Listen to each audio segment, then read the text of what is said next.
Ladies and gentlemen of the frequency, welcome back to Reality Files. I'm just out here vibing with nature. Wow, feels real good. I want to show you something. See that beam of shadow and more beams of shadow? Does that happen if the sun is 96 million miles away?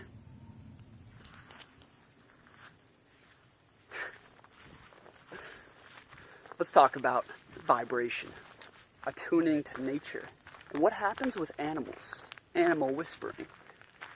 There's some observations I've made lately, and I want to get your input on them, so let's get into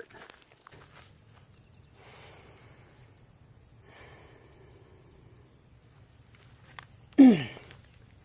So lately, when I've just been meditating out here in the natural world, you know, aligning with the trees, aligning with the birds, aligning with the sun,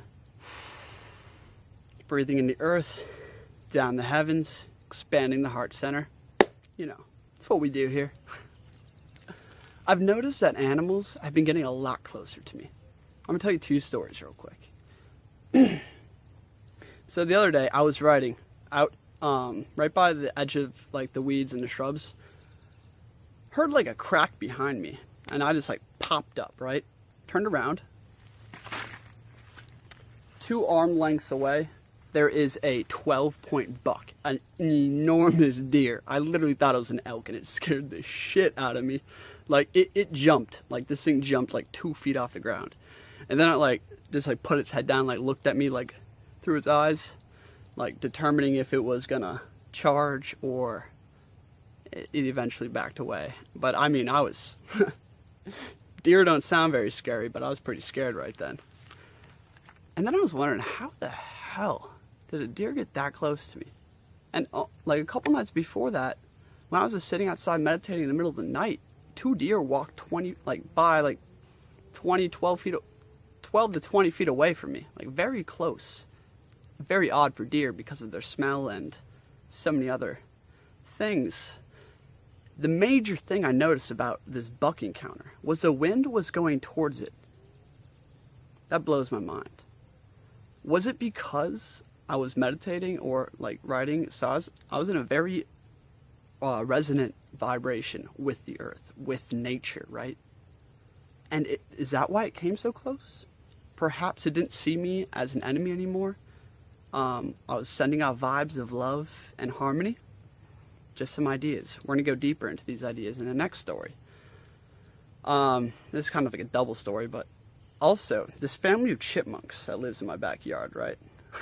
Like my dog is always terrorizing them, like just sprints out and like tries to get them, but they always get away in the nick of time. These guys have become so comfortable with me. They will literally come 3 to 4 feet away and just stand there. I might throw a video up right now, but literally just stand there and stare at me for an hour, just feet away. But if I have a friend out there, I don't even see him once. Is it because, yes, they're conditioned to me? Yes, they're used to me, but at the same time, is it because of the vibration?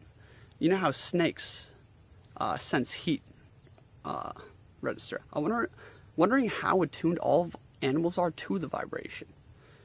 You know, we already know they very much are. How, for instance, birds know how to migrate and when to migrate. Salmon, when they migrate back to their breeding, or where they originally spawned and hatched. There's so many different traits of animals, and I'm wondering how much of it has to do with their sense of vibration and harmony. Because these animals will not be out that close to anybody else I've ever been with. The other day, I was sitting outside, and 2 bunnies, the most skittish thing out here, like, bunnies, they run at the moment they see someone, right? Were playing, literally playing. I will definitely show this video right in front of me, and like just like hopping over each other, and like I'm just sitting here meditating, minding my own business, and like bunnies are playing 20 feet away. Like I'm moving around, I'm not like they don't leave for 30 minutes, and it blows my mind. But it really makes me question how much this natural interaction, how animals perceive you, has to do with A, your vibration, B, what you are thinking towards them, and C, your frequency. So vibe being like, are you angry right now, or are you in a loving state, a happy state? Are you breathing deeply, right? That's your vibration. Your frequency, though, is more of like a resonant thing, which has to do with your level of consciousness, right? Has to do with the density within your body. It has to do with what you've been eating, consuming mentally, physically, emotionally, spiritually. Your frequency takes longer to change. How much each one of those affect our relationship with animals?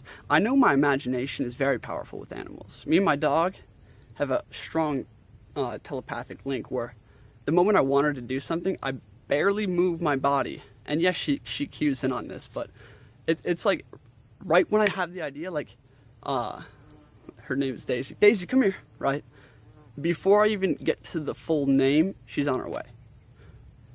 It just many little things like this. As I tune more, as I project my imagination, like a stronger imagination, out into this world, as my frequency aligns with the natural world and a higher consciousness, and as my vibe ascends to more loving, harmonious vibrations, how is that affecting my relationship with animals?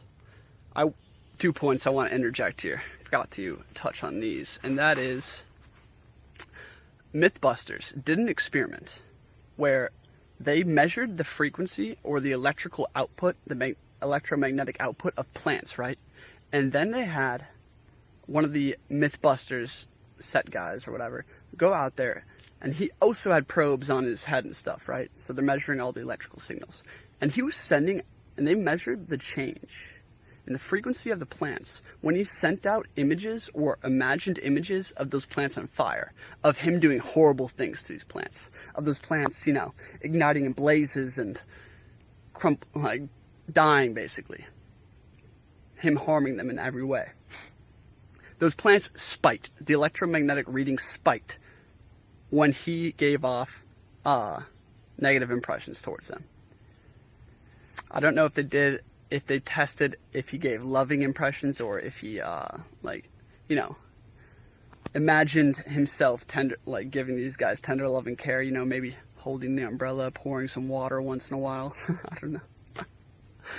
But that tells me, obviously I'm just trying to show you guys that the mind definitely is affecting all life around us when you are thinking about things. Like if you're out here and you consider yourself one with nature and nature one with you, if you make the two into one, the inside like the outside, as within, so without, therefore equalizing and harmonizing your aura, your inside world, your frequency with the frequency out here. Mosquitoes.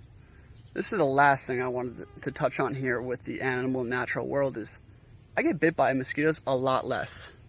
That's what lands on me. Maybe is that. Am I giving off thoughts like, yo, mosquitoes, I'm thinking about you.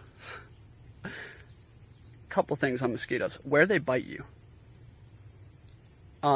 They seem to bite me in the same places if they do bite me. I'm trying to think of why that happens in terms of energy and vibration, but the main thing I want to touch on here is I get bit a lot less than my friends do.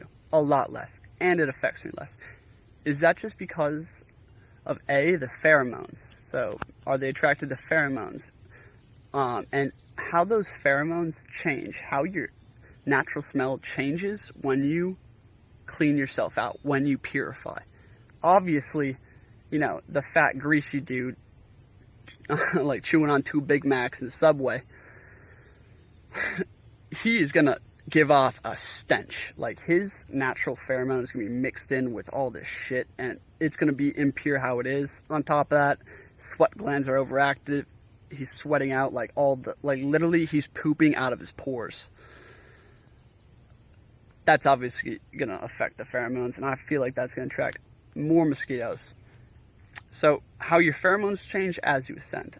I'm sure they do as you purify. The next thing would be vibration. Are they attracted to certain beings where their blood is carrying more impurities, or like a certain... Are they attracted to how pure the being is in terms of like the vibration, and what are they attracted to? Yeah, mosquitoes. They're an interesting one. Definitely an interesting one, because that's something we could definitely test out here, how attracted. So let me know like what you think about in terms of pheromones, in terms of mosquitoes, and thoughts and the external environment out here in nature, because all of it is affecting all of it. Let me know if you got any cool tricks like making plants grow by thinking about watering them. I might have a few tricks up my sleeve, and I'll probably make another video about telepathy with plants and animals. If you guys want, that'll be coming up soon. So some other ideas I have for the reason is, the first one was given to me by Zen, and that is, if you are eating meat, you have other DNA and blood mixing with your own, right? Do other animals sense when you're a vampire, when you have vampiric energy about you, when you have mixed DNA? That would make a lot of sense, especially for prey, for plant eaters, right?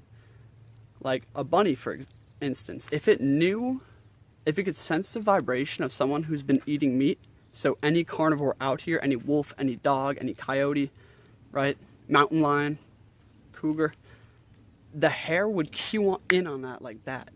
But if your blood is pure, if your DNA is pure, right? And you have been eating meat for a while, like myself, are you more aligned with the natural world and like omnivores and prey? That is one question, because I could definitely see that animals sensing other like vampiric energies around them. Also, does nature instantly reject you for being unnatural, for being synthetic, for not having adequate amount of sunlight, for not getting barefoot and walking through the woods, for not being a natural human being out here, which is what I teach, it's what Zen Atman teaches, it's what Vesuvius teaches, how to be natural, right? How to vibe with earth, in terms of what you eat, mentally, physically, emotionally, spiritually, all of that, all the secrets, right?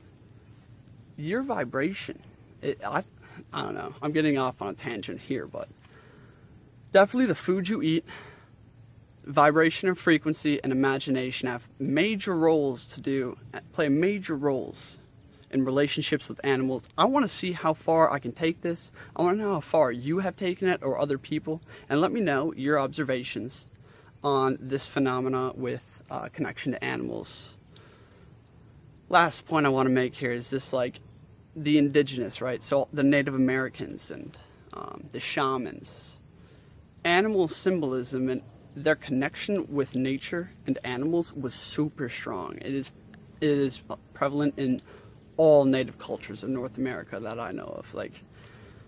So I would like to know how deeply linked they were with the animals, how deeply linked they were with the ground, and does nature really repel you if you are unnatural, if you've been living in Babylon? Please let me know your thoughts on this. And yeah, I think I'm going to make some more videos like this. Let me know if you like stories / dialogue and observations. I've got a lot of philosophy, a lot of ideas.